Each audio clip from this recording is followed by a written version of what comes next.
Tänases videos tutvustame teile Toyota City Verso bussi, 7-kohaline kui 5-kohaline ja mootoritest on valikus siis nii bensiin kui diiselmootorina. Saadaval on siis nii N1 kui tava 5- või 7-kohalist bussi ja alustaks siis konkreetselt selle bussiga, et tegemist on siis family varustusbussiga, kus on juurde võetud siis Webasto süsteem kui ka travel pakett. Uste lukustus ja selline nagu ikka siis käib puldist kinni lahti. Puldi sees on võti ka reaalne, siis mis avaneb siit ja saab seda võtit kasutada. Manuaalselt saab avada uksi kinni lahti teha kui ka võtmeta. Et kõik valikud on siis siit ukse pealt võimalik teha. Lukustamine võtmeta siis on ikka siin 2 joone peale paned näpu, lähevad lukku, võtad siis käepidamist kinni, lähevad uuesti lahti. Edasi minnes mõlemal pooled on siin küljeuksed, tankimisava nagu ikka juhi pool ja tagaluuk. Tagaluugi puhul siis on võimalik avada akent eraldi ja luuki tervenesti eraldi.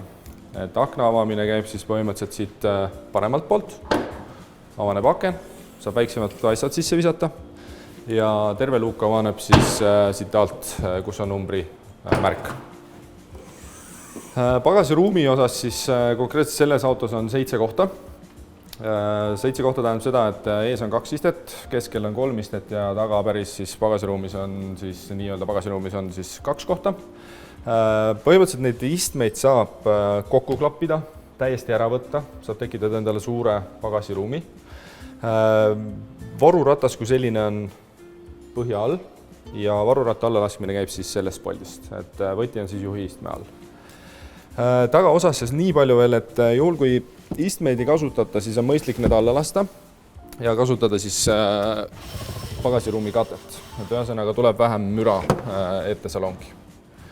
Ja juhul kui soovite kasutada istmeid, siis tõstetakse istmed lihtsalt üles, see muidugi võetakse siit katena näol eest ära.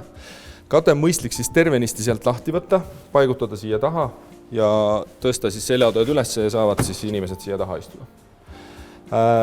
Kui nüüd ära võtta, siis äravõtmiseks on vaja seljatugi alla lasta. Siit tuleb pigistada 2 hooba kokku, saab üles tõsta ja siin ees on siuke hoob, millest siis tõmmates saab terve istme ära võtta. Ja põhimõtteliselt siin tagakinnituste jaoks on siin sellised augud, nende augude jaoks on olemas sellised tüüblid, mis asendatakse, et oleks põrand sile. Hiljem on väga lihtne need istmed tagasi panna, tüüblid võtate ära ja panete siis ilusti istme kinni tagasi. Nii, tagaosas siis nii palju veel, et kaamerasilm nagu ikka on tagaluugi üles. Juhul kui läheb mustaks, siis loomulikult siis niiske salfretiga puhastada. Parkandurid konkreetsel autol ja veokonks. Tankimisava on siis siinpool, nagu eelnevalt mainitud. Antud ava avaneb siis peale vajutades. Võtate kaane eest ära. Antud autoga on tegemist siis diiselmootoriga autoga, diiselkütust ainult ja avate korgi, saate tankida ja siin kõrval on kohe ka AdBlue, mis on väga oluline, et AdBlue oli siis kütuse lisand. AdBlue'ga siis samamoodi nagu ülejäänud diiselmootoriga autodega, et juhul kui hakkab otsa saama, siis auto annab sellest teile teada, juhul kui juba on viimane hetk, et ta saab otsa, siis muidugi läheb avariirežiimi, et ärge seda siis laske teha. Et saab täita nii meil kui iseseisvalt ja soovituslikult tanklates mitte täita, et seal on see surve liiga tugev. Küljeuksed on mõlemal pool, avaneb siis käevedet tõmmates. Siin on konkreetselt siis 3 istet. Istmeid saab eraldi siis alla klappida, ei ole ühes tükis ja alla klappimine käib siit külje pealt. Et lased täitsa alla. Praegu on esiiste natukene segab, aga muidu saab täitsa siledaks peaaegu selle pinna. Tagaistujatel või teisel real istujatel on siis ka esiistme taga sellised lauakesed, kus siis saab toitu nautida või jooke. Ja lähme siit edasi. Kapott. Kapoti avamiseks siis antud auto puhul on avamismehhanism siin vasakul, mitte keskel. Siit selle lükkad üles, saad avada. Fikseerid selle tikuga ära. Ja jällegi nagu ikka siis loodetavasti ainuke koht, kus te käima hakkate, on klaasipesvedelik ja see on see sinine kork. Meie poolt ta siis enamasti on siis täis pandud. 1.5 diiselmootor, õli lisame siit, kontrollime siit, aku ja õhufilter, et midagi olulist ise kontrollima tegelikult ei pea, ainult siis klaasipesuvederikku ja AdBlue'd. Ja sulgemiseks ilusti tagasi ja lasete kukkuda nii kõrgelt ja natuke aitada, sest see kapott on väga kerge. Ta muidu ei sulgu. Pukseerimiskonksu ava on siin, päevasõidutuled asuvad siis siin, lähikauk tuli seal. Ja kindlasti jällegi bussi puhul mainin üle, et katusel on antenn, et antenniga siis mitte harjapesulasse sõita, muidu läheb ta katki. Et keerate küljest ära, panete kõrvalistmele hoiule seni kaua. Ja siit liiguks edasi salongi. Uksepealsed nupud, akende blokeering, 4 aknatõstukit, peeglite reguleerimine ja siit üles alla paremasak. Siit valite siis ka akende kokku klappimise, tõmbate seda nupu alla. Edasi minnes siis tulede reguleerimine allapoole, juhul kui midagi rasket olete taabanud, et ei pimestaks vastu tulijaid. Lapselukk on siin, veokontroll, antud autol siis veepastu nupust saab veepastu käima panna ja esiklaasil siis koeme kummialune soojendusriba. Tulede puhul siis nagu ikka jätta auto funktsiooni peale. Siin külje peal on siis ka püsikiirushoidja ja kiiruse piiraja kui selline valits. Istmete reguleerimine siis eest edasi tagasi manuaalselt, üles alla sellest kangist ja siin tagaosa on siis kang, millega saate seljatuge reguleerida. Ja rooli reguleerimine on siis siit alt seda hooba alla tõmmates, saate reguleerida üles alla, sisse, välja ja lukustate ära. Püsikiiruse hoidja, seda osa alla keerates, kruisi peale on hoidja, üles keerates on limiiter, ühesõnaga piiraja, annab märku, kui hakkad kiirust ületama. Hoidja peale vajutades, tähendab valides alla, siin taga on 2 nuppu, ülemine, alumine. Alumise nupuga paned kiiruse hoidma, millega sa just sõitsid. Juhul kui soovid reguleerida, siis alumine on miinus, ülemine on pluss, saad reguleerida kiirust. Maha läheb siit või vajutad pidurit, läheb maha. Vahehoidja, ühesõnaga siis auto adaptiivse püsikiirushoidja vahe saab valida siit.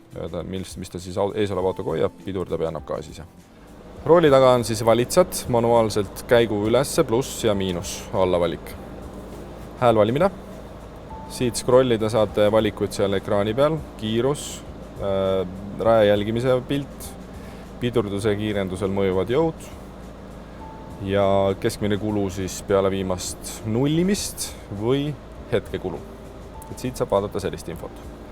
Pluss miinus raadio vaiksemaks kõvemaks. Raadiokanalite valik on siit, telefoni vastuvõtt, raadiokanalite list saab valida, scrollida seal, valida, siis vajutad peale, saab valida kanali ja manuaalselt ka otsida. Edasi liikudes siia, pluss miinus saate valida kellade valgustust. Siia nupule valides näed ära, kas rehvirõhkudega on korras, pisut oodates siis näeb ära, palju on järgmise hoolduseni. Ja siit saab nullida siis trip valikut, ühesõnaga. AdBlue muidugi näeb ka siis ära, palju sõita saab veel. Kojamäe kang, lükates ülespoole seda kiiremini ta toimetama või tööle hakkab. Allapoole liigutades siis ühe nõksu, siis ta kas lülitab sisse vihmasensori või välja, ühesõnaga see intervall. Ja tagaklaasi kojamas hakkab tööle siit ja pritsimine siis keerad lõpuni, siis pritsib tagaklaasile ka. Lael oluline nupp on SOS nupp. Seda nuppu siis peab vajutama siis, kui olete sattunud avariisse. Turvapadi ei ole avanenud ja olete autos kinni. Vajutades autos siis SOS nuppu, läheb signaal häirekeskusele, teie poole hakkab liikuma auto ja teiega võidakse läbi kõlarit ühendust võtta. Seda nuppu ei pea vajutama sellisel juhul, kui on turvapadi juba avanud, see tähendab seda, et signaal on juba saadetud. Kindlasti mitte niisama vajutada, sellega võib kaasneda muidu trahv. Siin asub meil raadio, sisse-välja nupp, volüüm vaiksemaks kõvemaks. Siis raadiopildi pealt, mis on siin selle nupu pealt, on allikad. Saab valida sobivad allikad, valikud. Heliseadet saab paika panna kohe siit, ühesõnaga, kuidas siis heli tundub, heli jaotus, ees, taga, parem, vasak ning klahvide heli, kas on sees, kiirusega seotud heli, need kõike valikud saab siis siit alt teha. Siia nupu peale vajutades saab konfigureerida rohkem, ühesõnaga süsteemiseadet, keelt valida. Eestis siis võiks olla ka eesti keel, eks ju, ekraaniseadistused ja kuupäev, kellaaeg. Järgmine nupp on autonupp, siia peale valides on hästi palju valikuid, ühesõnaga kaugtulede automaatne lülitus kas sees või väljas, stop and start kas on sees või väljas, parkandurid sees või väljas, pimenurga jälgimise süsteem, sellel autol oli siis tema peal, eks ju, rehvi rõhkusid nullida ja libise vastase süsteem, kas on siis ühesõnaga sees või mitte. Tagasi algvaatesse või tähendab siit järgmine vaade, sõudike seadet, parkimine valik, peeglite kokku klappimise vältimine, ühesõnaga kas ta klapib peeglid kokku auste sulgedes või mitte. Tagurdamisega seotud tagaklaasi puhasti pigem võiks olla väljas, sest et keegi ei soovi ju, et kui valiiva hakatakse mööda klaasi ringi ajama siis koemäe poolt, juhul kui tagurdate. Tulede puhul saatevalgustus võiks olla sees, sisseistumise valgustus sees. Turvalisus. Aktiivne pidurdamine või tähendab siis kokkupõrkennetus, kiiruse näitaja soovitus, ühesõnaga kiirusepiirangu märgid kuvab siis armatuurile. Tuvastamine, juhi tähelepanu hajamise süsteem jällegi võiks olla sees, et kui hakkab ikkagi juht magama jääma, siis ta annab teile kuidagi märku. Navigatsiooni siis antud autol ei ole, on Android Auto Apple CarPlay võimalus. Paremalt poolt valikud siis õpetab ökonoomselt sõitma, saab fotosid hallata, kui oled USB pistikusse pand ja siit saate siis panna kellaajaliselt tööle Webasto. Ühesõnaga hommiku kell 7 näiteks, Webasto hakkab tööle, auto on soe, kui tulete autosse näiteks 7.15, 7.30. Siit on siis kõik need valikud, mis me juba läbi käisime ja telefoni siis ühildamine ja nii edasi. Telefoni peegeldamise jaoks või siis Android Auto Apple CarPlay kasutamiseks on teil tarvis originaallaadimisjuhet USB otsa. USB pistikusse panete juhtme järgi, teise otsa siis oma telefoni järgi. Küsib teilt siis ühesõnaga kohe koodi, ütlete jah, kinnitate ära ja kohe tuleb siis pilt ette ja saate hakata kasutama siis Waze'i, Google Maps'i, Spotify ja kõik, mis teil valikud siin tulevad. Ohutuled, uksed kinni-lahti, kliimablokis siis temperatuuri siit üles-alla, siseringlus, kuhu puhub ja siit on valik siis, kui kiiresti ta puhub. Enamasti neid, kuhu puhub ja kiiresti puhub, siis ei ole vaja kasutada, kui kasutada autofunktsiooni. Ühesõnaga on valikus siis auto fast, auto soft ja auto. Autot siis lihtsalt autot soovitan kasutada talvel. See nupp suunab kõik õhuesiklaasile. Konditsioneer AC võiks olla siis sees, eks ju, aastaringselt, suvel jahutab, talvel viib välja niiskuse, mis jalgade autosse toote ja kui jätab salongi. Mono tähendab seda, et siit saab oma temperatuuri valida, juhul kui tema läheb ära, siis vajutad siia mono peale, taastab, mis oli siit juhi poolt valitud. Külepeeglid, tagaklaasi soojendus. Auto käivitus välja suretamine, elektriline käsipidur, alati läheb ise peale, kui olete valinud park ja alati läheb maha, kui olete valinud drive. Käiguvalits on niisugune keeratav nupp siis, park on park, käik on väljas, rattad on blokeeritud, R on tagurpidi käik, pilt tuleb siis alati ekraanile siia, neutralis otseselt ei vaja ja drive on siis edaspidi sõiduks. Nüüd, kui soovite manuaalselt labadega, mis on rooli taga, vahetada käiku, siis käigukank peab olema drive'i peal, vajutate manuaalnupu sisse, siia läheb tuluke põlema ja nüüd te saategi valida siis käiku pluss-miinus siis kangiga.